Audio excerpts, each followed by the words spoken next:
रवींद्र चव्हाणांच्या युतीच्या विधानानंतर शिवसेना नेते आक्रमक 2 तारखेनंतर भाजपला उत्तर देणार शिरसाटांचा इशारा तर भाजपकडून मित्रपक्षाला धमकी निलेश राणेंचाही हल्लाबोल।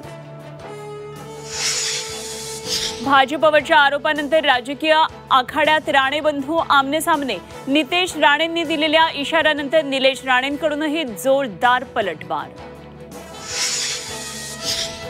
मित्र म्हणून सोबत घेऊ पण कुणी भाजपचा बाप होऊ नये गणेश नाईकांचा शिवसेनेला इशारा तर उगाच तोंडाच्या वाफा सोडू नका श्रीकांत शिंदेंचंही नाईकांना जोरदार प्रत्युत्तर।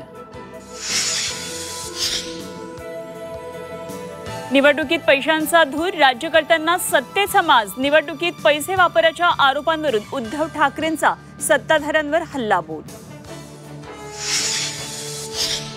देवेंद्र फडणवीस गृहमंत्री आहेत जास्त वळवळ कराल तर फडकून टाकू भाजप आमदार आशिष देशमुखांची विरोधकांना उघड धमकी काँग्रेसवाल्यांनी कळमेश्वरची संस्कृती बिघडवल्याचा आरोप।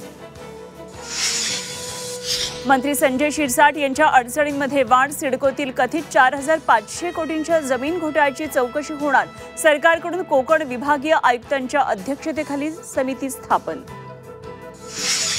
राज्यातील स्थानिक स्वराज्य संस्था निवडणुकांचा मार्ग मोकळा निवडणुकांना स्थगिती देण्यास कोर्टाचा नकार आता 21 जानेवारीला होणार पुढची सुनावणी 50% आरक्षणाच्या मर्यादेतच निवडणुका घेण्याचे निर्देश। सुप्रीम कोर्टाचा देवेंद्र फडणवीसांना दिलासा विधानसभा निवडणुकीसंदर्भातील फडणवीसांविरोधातली याचिका फेटाळली।